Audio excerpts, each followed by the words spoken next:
स्वागत है आचार्य त्रिलोकीनाथ जी। वक्तव्य प्रस्तुत कीजिए। श्री गणेशाय नमः। स्वस्ति श्री गणेशाय नमः। स्वस्ति श्री गणेशाय नमः। अस्मद्गुरुभ्यो नमः। अस्मत्परम गुरुभ्यो नमः। अस्मत्सर्वगुरुभ्यो नमः। श्रीराधा कृष्णाभ्यां नमः। श्रीमते रामानुजाय नमः। लंबोदरं परमसुन्दरेकदन्तम् पीताम्बरं त्रिनयनं परमं पवित्रम् उदयद्दिवाकरनिभोज्ज्वलकान्तिकान्तम् विघ्नेश्वरं सकलविघ्नहरं नमामि। शरीरं स्वरूपं ततो वाकलत्रम् यशस् चारुचित्रं धनं देरुतुल्यं मनश्च न लग्नं श्रीगुरुदाङ्घ्रिपद्मे ततः किं नारायणं नमस्कृत्यं नरं चैव नरोत्तमं देवीं सरस्वतीं व्यासं ततो जयमुदीरयेत्। जयतु देवो देवकी नन्दनोऽयं जयतु कृष्णो वृषणीवंश प्रदीपः। जयतु मेघश्यामलः कोमलाङ्गं जयतु पृथ्वी भारनाथो मुकुन्दः। कृष्णत्वदीयपदपङ्कजपञ्जरान्ते अद्धैव मे विधतु मानस राजहंसः। प्रयाणसमये कफवात पित्तये कण्ठावरोधन विधौ स्मरणं कुतस्ते। वरः पीडं नटवरवपुः कर्णियो कर्णिकारं बिभ्रद्वासः कनककपिशं वैजयन्तीं च मालाम्। रन्ध्राणि वेणोरधरसुधिया पूरयन् गोपवृन्दये बृन्दारण्यं त्वपदरमणं पाविशत गीतकीर्ति करारविन्दे पदारविन्दम् मुखारविन्देन विनिवेशयन्तम् वटाय पत्रस्य पुटे शयानम् बालं मुकुन्दं मनसा स्मरामि। रामाय रामभद्राय रामचन्द्राय वेधसे रघुनाथाय नाथाय सीताया पतये नमः। अञ्जनानन्दनं वीरं जानकी शोकनाशनं कपीसमच्च वन्दे लङ्का भयङ्करम्। मूकं करोति वाचालं पङ्गुं लङ्घितें गिरिं यत्कृपातमहं वन्दे परमानन्दमाधवम्। वन्दे गुरु चतुरनाम बपुएक इनके पद बंधन किए नासत विघ्न अनेक। अनंत कोटि ब्रह्मांड नायक अकारण करुणा वर्णालय कारण करुणा कारक सकल जन पाप के सारक परत ब्रह्म परमात्मा श्री जगदीश्वर कृष्णचंद्र के चरणार बिंदु में दास का बारंबार प्रणाम एवं समुपस्थित भागवत भक्त कथानुभागी मात्र शक्ति अग्नि एवं बांधव सिय राम मैं सब जग जानी सिय राम मैं सब जग जानी करहूँ प्रणाम जोरी जुग पानी। आइए हम सब आप कथा में प्रवेश करते हैं।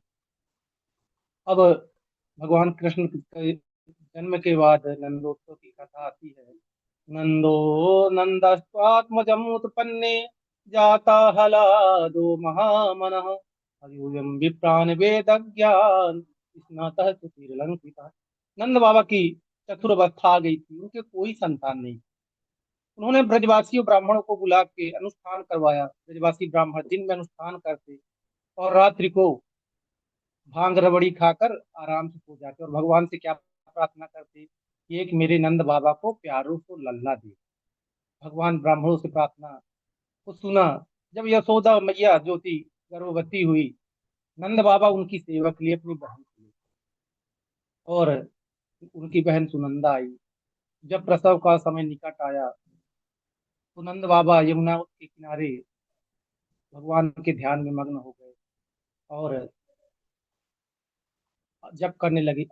तो मैया अभी तो भयो नहीं, मन में विचार भी था। पूजा कर जप करते करते मन में बीच बीच में विचार आता कि अभी तो भयो नहीं, अभी तो भयो नहीं। इसी समय सुनंदा जो थी वो आई और आंख खुली और यशोदा के पास जब देखी तो नीलमणि से बालक हमारे कृष्णचंद्र लेटे हुए थे। और उन्होंने बाबा के पास गई और कहती है, कहा कि हो गए। बाबा ने कहा क्या हो गया? बोले ऐसे तो बताऊंगी नहीं, पहले तो 9 लाख का हार लूंगी। नंद बाबा प्रसन्न हुए और यमुना जी में छलांग लगा दी। सारे ब्रजवासी जो थे नंद बाबा और आए, ब्राह्मणों से स्वस्ति वाचन कराया, जात कर्म संस्कार कराया। ब्राह्मणों को 2-2 लाख गायों का दान देने का संकल्प किया। वो भी गाय ऐसी नहीं, उनके सींगों में स्वर्ण लगवा कर और फिर दान देने का संकल्प किया। और इधर नंदो जो था, वहां नंद दीप नंदोत्सव होने लगा। गोपियां सज धज कर आती हैं और कन्हैया को आशीर्वाद देती हैं। यशोदा तेरो लाला चिर जीवे, ऐसे गीत गाती हैं। और ब्रजभूमि में ऐसे लगता है कि माता लक्ष्मी जो है ब्रजभूमि में पूरा क्रीड़ा स्थली बन गई है। एक जो वहां के द्वार थे, नंद बाबा के जो महल के द्वार थे, चारों खजानों के द्वार खोल दिए गए थे। पूर्व द्वार में चांदी बट रही थी, उस द्वार से जो चांदी लेकर जाते, तो जब वो पश्चिम द्वार की तरफ पहुंचते तो देखते कि अरे यहाँ तो सोना बट रहा है। चांदी को वहीं फेंक के और सोना लेने लगते। उसके बाद जब उत्तर दिशा की ओर जाते तो देखते कि उधर तो हीरा मिल रहा है और वहां सोना को छोड़कर हीरे को लेने लगते। ऐसे करके चारों, इतना पूरे ब्रज में इतना स्वर्ण फैल गया कि लगता था कि पूरी जो दिव्य धरा है वो स्वर्ण आभूषणों से ढक गई है। इस प्रकार नंदोत्सव चला। कुछ दिनों बाद नंद बाबा गोकुल की रक्षा का भार सौंप कर उन्होंने कहा कि मुझे तो ध्यान ही से ही निकल गया कि मुझे कंस के यहाँ कर भी देने जाना है वार्षिक। अपना जो राजपाट वहाँ का था, महल का, उन्होंने अपने यहाँ अन्य लोगों को सौंपा और वार्षिक कर चुकाने के लिए मथुरा चले गए। और मथुरा गए तो नंद बाबा को मालूम हुआ कि नंद बाबा आए। जैसे ही वसुदेव जी को पता चला कि नंद बाबा आए हुए हैं तो उन्होंने उनसे मिलना चाहा और मिलने के लिए गए। दोनों एक दूसरे से कुशल क्षेम पूछी। वासुदेव जी नंद कंस का वार्षिक कर दे दिए, अब आपको अधिक देर तक, क्या कहते हैं कि अब आपको यहाँ बहुत देर तक नहीं रुकना चाहिए, क्योंकि आजकल गोकुल में अनेकों उत्पात हो रहे हैं। नंद बाबा ने जैसे यह सुना, अपना छकड़ा जूता लेके गोकुल के लिए यात्रा की चल दी। मार्ग में विचार करने लगे कि वसुदेव जी का कहा हुआ कभी झूठा नहीं होता। अतः उत्पाद की आशंका से भगवान का ध्यान करने लगे। कंसेन प्रहिता घोरा पूतना बाल घातिनी सुचार निघ्नन्ति पुरग्राम ध्वजादिषु। यहाँ कंस की भेजी हुई जो पूतना पूतना मौसी आ गई, बालकों को मारती हुई, नगर में भ्रमण करती हुई। जब देखा कि यहाँ पे गोकुल में उत्सव चल रहा है, सुंदर सा रूप धारण और महल में प्रवेश करती है, उसे किसी ने रोका नहीं। लोगों ने सोचा ये तो साक्षात लक्ष्मी लग रही है, लगता है कि हमारे गोकुल लाला हुए हैं नंद बाबा के यहाँ, तो उनके दर्शनों के लिए आई हुई। और किसी ने नहीं रोका और वह सीधे जाती है, हमारे लल्ला को उठा लेती है, पालने में लेटे हुए थे उसको ले लेती है। अब जैसे ही हमारे नंदलाल देखते हैं, लाला देखते हैं कि अरे ये तो बहुत ही सुंदर रूप धारण करके आई है, आंखें बंद कर लेते हैं। विद्वानों ने अनेक मत दिए हैं। कहते हैं कि एक तो प्रभु के आगे, हमारे कन्हैया के आगे माया टिक नहीं सकती, इस वजह से भी उन्होंने आंखें बंद किया कि कहीं आंखें खोलूंगा अपना और हमारी मौसी का जो वास्तविकता स्वरूप है वो आ जाएगा और मेरी मेरी जो माँ है वो डर जाएगी। और डरने के बाद इस कारण से भी नहीं खोला। अथवा ये भी कहते हैं कन्हैया ने सोचा मेरी प्राप्ति का साधन नहीं हो सकती, इससे जन्म में कोई पूर्व जन्म में अच्छे कोई साधन किए होंगे, इसलिए भी उन्होंने नेत्र बंद कर लिया। इस तरह अनेकों चल रहे थे। और इधर अब हमारे कन्हैया जी मन में विचार करते हैं कि हमने तो सोचा था कि नंद बाबा के यहाँ जाएंगे, बढ़िया लड्डू पूड़ी और सब कुछ खाएंगे, मिठाइयों से भरा माखन मिश्री खाएंगे, पर यहाँ तो विष पीने के लिए पहले से ही मिलने लगा। मन में विचार करते हैं और हमारे भोले बाबा को ध्यान करते हैं, कहते हैं हे प्रभु, ये तो विष पीने का आप ही को अनुभव है, आप विष पी सकते हैं, और आप ऐसा करिए विष आप पी लीजिए, फिर उसके बाद दूध दूध पान हम कर लेंगे। और भगवान को याद करते हैं। जैसे ही भगवान विराट दाया सूर, और ऐसे लगा कि उनका जो दाया नेत्र था सूर्य और बाया नेत्र चंद्र था, मानो सूर्य चंद्र पृथ्वी से कह रहे हैं प्रभु आप राक्षसी को कोई गति दे दे दो, परंतु हम अपने मार्ग में नहीं जाने देंगे। अथवा कन्हैया ने सोचा इसने बाहर से माता का रूप धारण कर रखा है, परंतु इसके हृदय में क्रूरता भरी हुई, ऐसी स्त्री का मुख भी नहीं देखना चाहिए, इसलिए प्रभु ने नेत्र बंद कर लिया। पूतना ने इधर कन्हैया को उठा लिया, अवसर पाकर एकांत में बीच से सना हुआ स्तनपान कन्हैया के मुख में रख देती है। हमारे कन्हैया जी क्या करते हैं, विष पीने लगते हैं। उसको जैसे ही दूध पीना चालू किए तो उसके प्राणों को भी पीने लगे। वह घबराती हुई वहां से भागी और राक्षसी का जो था विराट स्वरूप हो गया। कहने लगी, बाल संहिता में ऐसा उपाख्यान आता है, जब बालकों को पूतना नाम का यह ग्रह लग जाता है, बालकम मुंच मुंच पूतने, इस मंत्र से झाड़ा लगाया जाता है। परंतु आज पूतना मौसी जी थी, पूतना को बालक लग गया, इसलिए मुंच मुंच कन्हैया छोड़ दे, लल्ला मुंच मुंच लल्ला छोड़ दे, इस तरह कन्हैया मौसी कहने लगे। हमारे प्रभु जी क्या कहते हैं, कहते हैं कि मौसी, जिसको हम एक बार पकड़ लेते हैं उसको हम छोड़ते नहीं है, उसका उद्धार करके ही छोड़ते हैं। और ऐसा कहकर जब पूतना का शरीर फटने लगा, हमारे कन्हैया जी के प्राण को जब इतना खींच रहे थे, उसका शरीर फटने लगा, वह धड़ाम से पृथ्वी पर गिर गई और उसके नेत्र बाहर आ गए, उसका राम नाम सत्य हो गया। और जो उसका शरीर था, कहते हैं कि 6 कोस का शरीर था। एक पंडित जी कहते हैं पूतना का शरीर इतना बड़ा था, उसकी अलके गिरी अलीगढ़ में, और गला गिरा जो था आगरा में, और हाथ गिरा, हाथ रस हो गया।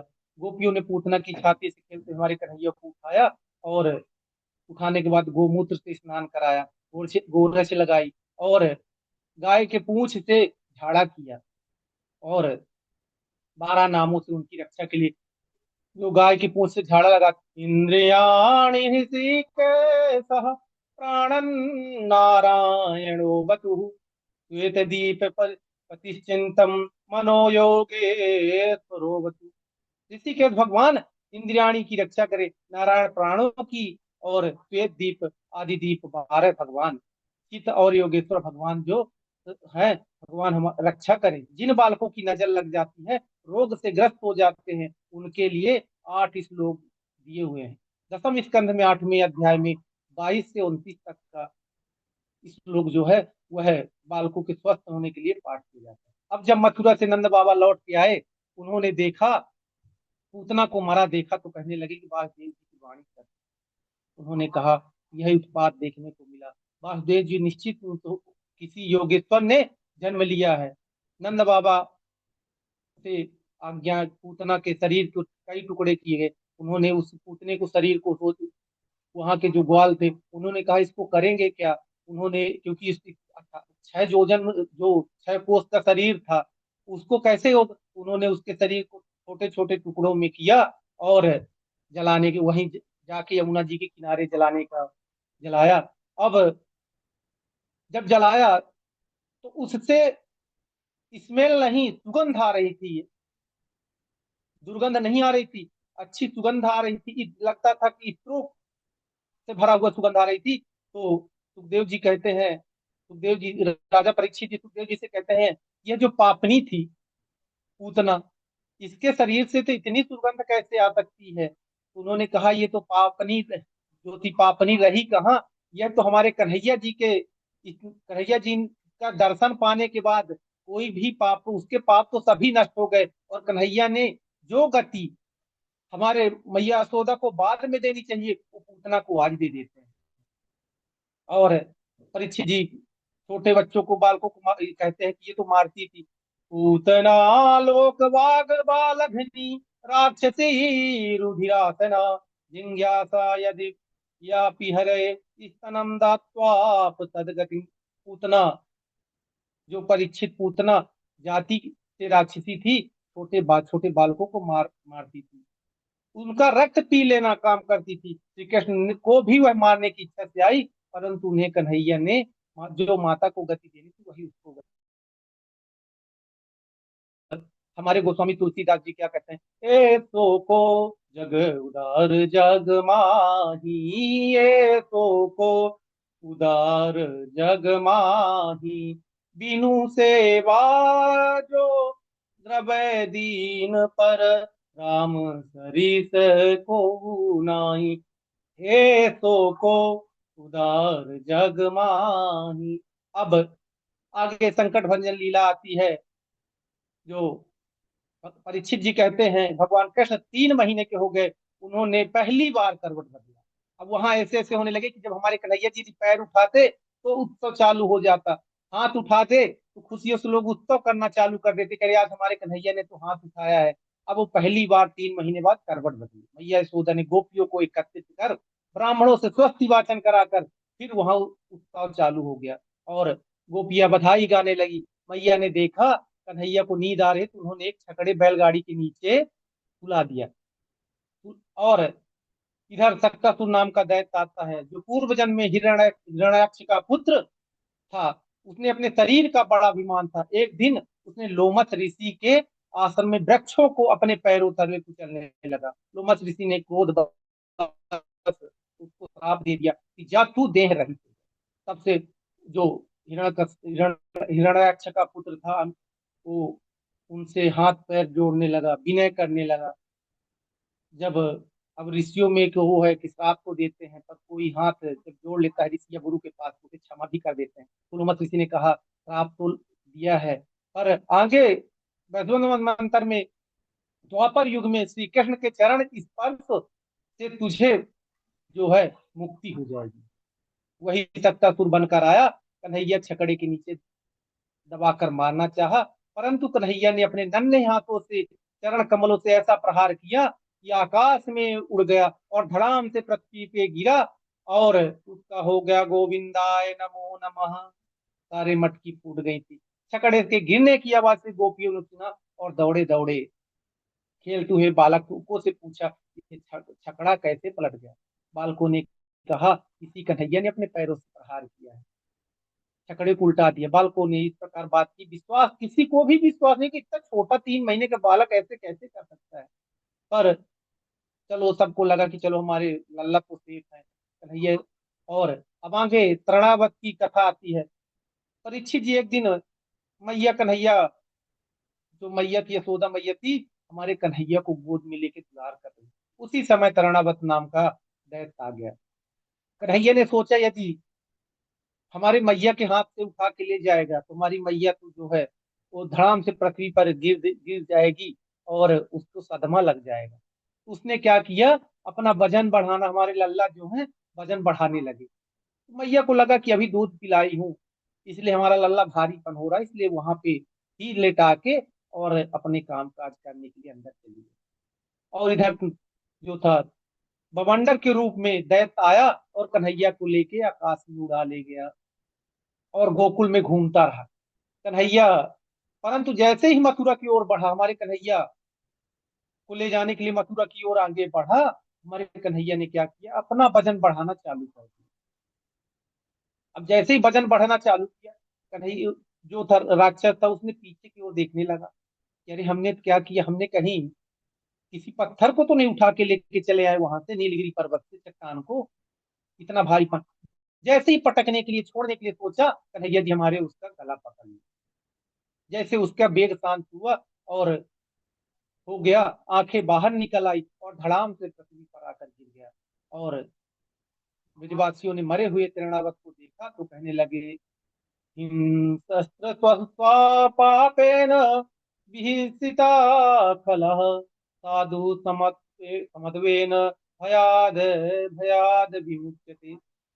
यह पापी अपने पापों के द्वारा मरा है, कन्हैया सत्पुरुषों से आशीर्वाद से ही बच गया। जो हमारा लल्ला है वो सब साधु संतों के और सत्पुरुषों के आशीर्वाद से बच गया है। इस तरह है। मैया कन्हैया को दूध पिला रही थी। मैया ने सोचा कन्हैया को कहीं दुग्ध अपच न कर जाए, अजीर्ण हो जाए। कन्हैया का मुख चूम लिया, कन्हैया का मुख तो जैसे ही चूमा और मुख में देखा तो उधर सूर्य चंद्रमा दसों दिशाएं अग्नि वायु पर्वत दर्शन दिखाकर बताया मैया जैसे लल्ला हमारे दर्शन कराए। और जैसे पूरे संसार के प्राणी जब उनको दिखने लगे और मैया ने कन्हैया के मुख में ब्रह्मांड देखा तो सोचने लगी कि आंख में कुछ गड़बड़ तो नहीं हो गई। मैया ने फट से अपनी आंखें बंद कर ली। बाद में भगवान माया के द्वारा दृश्य पूरा ध्यान से भुला, मैया के उसमें से भुला देते हैं और कन्हैया को दुलार करने लगती है। अब नामकरण के लिए इधर हमारे वासुदेव जी जो गर्ग ऋषि थे उनसे कहते हैं कि आप, अब हमारे गर्ग ऋषि जी आते हैं गोकुल में। गोकुल में आए तो चलो मैया ने भी सोचा चलो बढ़िया हमारे पुरोहित जी आए हुए हैं, क्यों ना लल्ला का जो नामकरण संस्कार करा लिया जाए।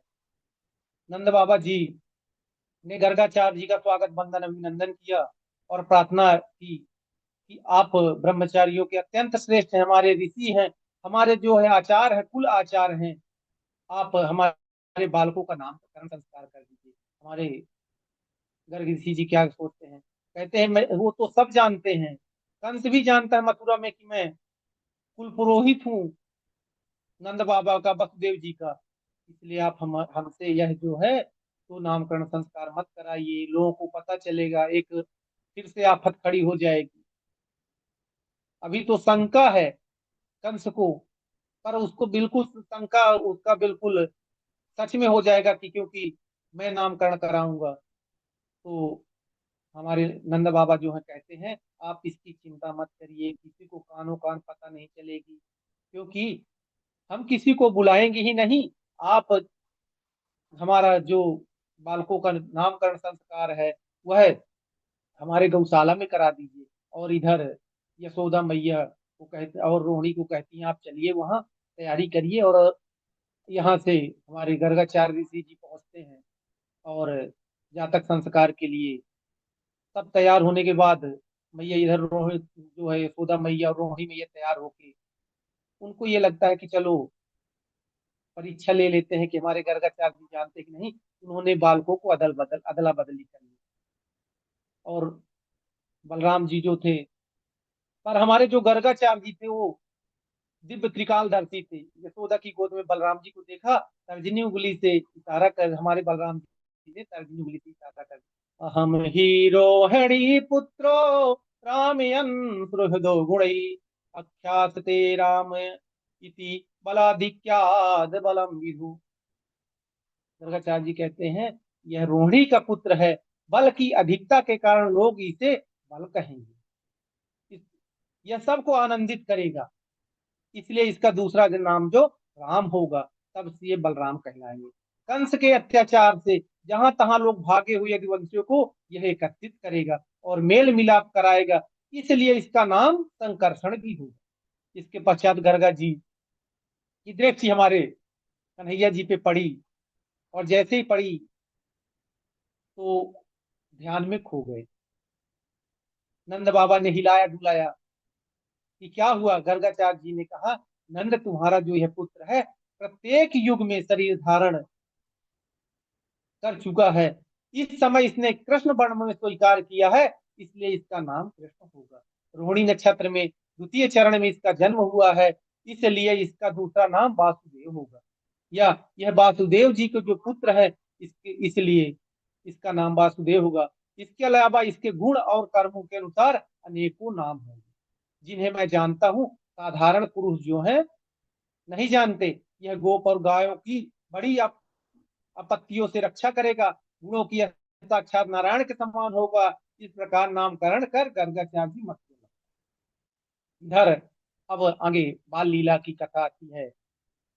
कालेन बज ब्रज तलपेन गोकुले राम केशवौ जानुभ्याम सह पाणिभ्याम रिंगमाणो द्विजः।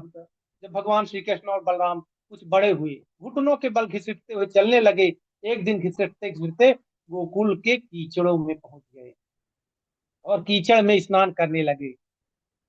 तो उसके पहले जो हमारी मैया थी कृष्ण और बलराम जी को बढ़िया से नहला धुला कर, कपड़े वस्त्र अच्छे से पहना कर थोड़ी ही थी, ये घिसटते हुए जाके कीचड़ों में खेलने लगे।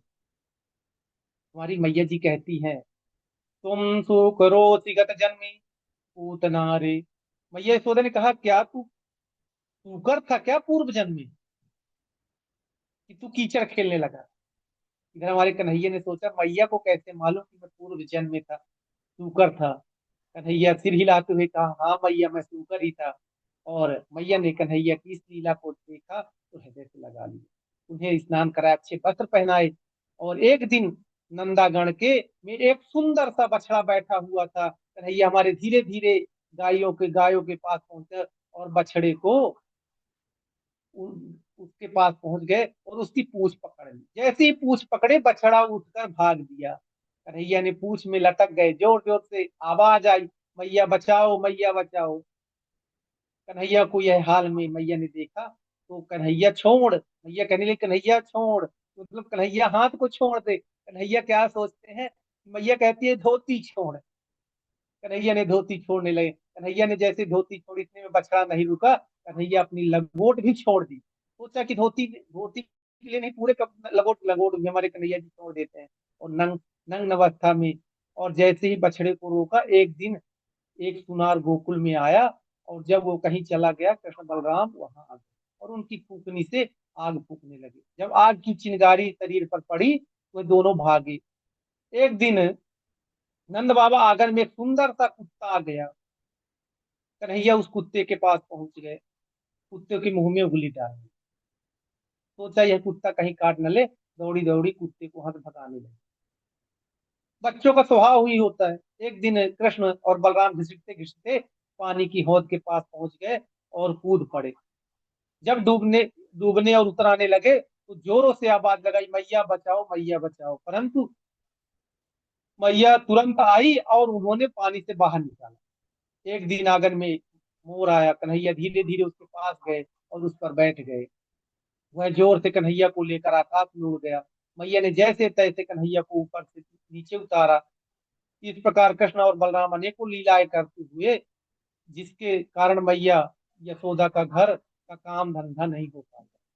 तो कृष्ण और बलराम को ही देखती और रहती। और एक दिन एक गोपी दौड़ी दौड़ी आई, सारी सखियों को एकत्रित करके कहा, अरे सखी, मैंने आज नंद बाबा के आंगन में वो धूली से भूषित वेदांत के सिद्धांत के रूप में कृष्ण को नृत्य करते हुए देखा। जब गोपियों ने श्री कृष्ण से इस छवि का वर्णन सुना तो प्रार्थना करने लगी, हे प्रभु, आप और कृष्ण, आप कब घर हमारे आएंगे, कब हमारे हम पर कृपा करेंगे। और इस तरह मन में ही प्रार्थना कर रही थी। और सारे मित्र, सारे बड़े जो थे, वो ये सारे मित्रों को एकत्रित किया। और बाल गोपाल, अब क्या हुआ, जब विचार था तो हमारे भगवान जो थे कन्हैया जी, वो कैसे, भाई भक्तों की प्रार्थना तो पहले सुनते हैं। उन्होंने कहा, चिंता मत करियो, जल्द ही हम सब आपके घर पहुंचने वाले हैं और माखन चुरा के खाने वाले हैं। और उन्होंने छोटे छोटे बच्चों को अपनी मंडबाल सखाओं से एकत्रित किया और योजना बनाने लगे कि चलो अब चोरी करना है। कुछ तो बोले, अगर चोरी करेंगे तो मार खाएंगे। और जो मंडली का उन्होंने नाम रखा एकत्रित करने को, बाल गोपाल चोर विद्या प्रचार मंडली, वहीं से गठन हुआ। और आगे माखन चोरी की कथा आएगी, जो हम अगले दिवस में श्रवण करेंगे। आज की कथा यहीं तक। और माखन चोरी की लीला जो है, अगले दिवस में हम लोग ग्रहण सुनेंगे। और जय श्री कृष्णा, जय श्री राधे। एक छोटे से भजन के साथ अपन आगे की ओर समाप्त करेंगे आज की कथा को। बीती जा रही है तेरी जिंदगानी, बीती जा रही है तेरी जिंदगानी। भजन कर प्राणी, भजन कर प्राणी, भजन कर प्राणी, भजन कर प्राणी। बीती जा रही है तेरी जिंदगानी, बीती जा रही है तेरी जिंदगानी। श्वासों की माला पे हरि नाम जप ले, सांसों की माला पे हरि नाम गाले, गोरे श्वासों की माला पे प्रभु नाम गाले, मन बाबरे को हरि से लगा ले, मन बाबरे को भजन में लगा ले, क्योंकि हमारे श्वास श्वास पर कृष्ण भज, व्यथा श्वास मत कोय, ना जाने यह श्वास को आबत हो ये ना होए। श्वासों की माला पे हरि नाम गाले, मन बाबरे को भजन में लगा ले, तू मन बाबरे को भजन में लगा ले, क्यों ना समझे नादान प्राण, क्यों ना समझे नादान प्राणी, बीती जा रही है तेरी जिंदगानी, बीती जा रही है तेरी जिंदगानी। भजन कर प्राणी, भजन कर प्राणी, भजन कर प्राणी, भजन कर प्राणी, बीती जा रही है तेरी जिंदगानी।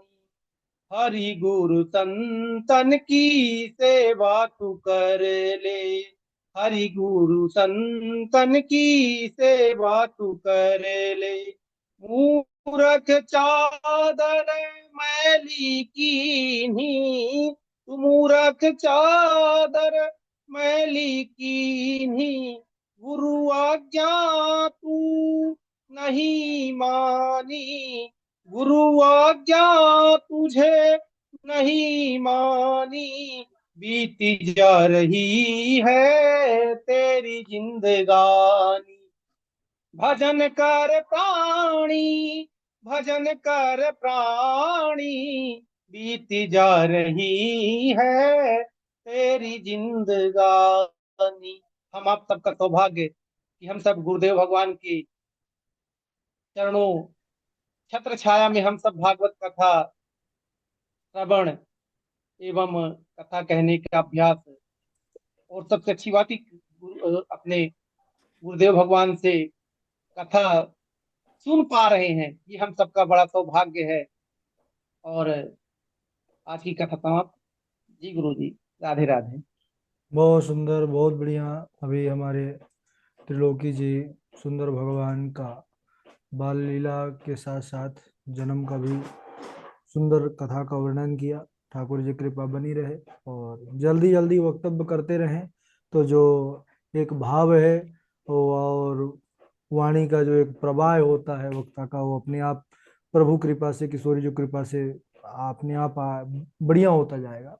बाकी हमारे झा जी भी सब लोग श्रवण कर रहे थे। बहुत सुंदर, बहुत सुंदर त्रिलोकी जी की कथा हुई, बहुत सुंदर, और साथ में भजन बहुत ये सब सुंदर, गुरु जी के हाँ, आशीर्वाद है। बहुत सुंदर। गुरु की तो कृपा है ही, और आपके मेहनत का भी प्रभाव है। गुरु की कृपा के बिना तो कुछ संभव ही नहीं है, और साथ साथ आपकी जो मेहनत है यह भी बहुत प्रभावशाली है, एकदम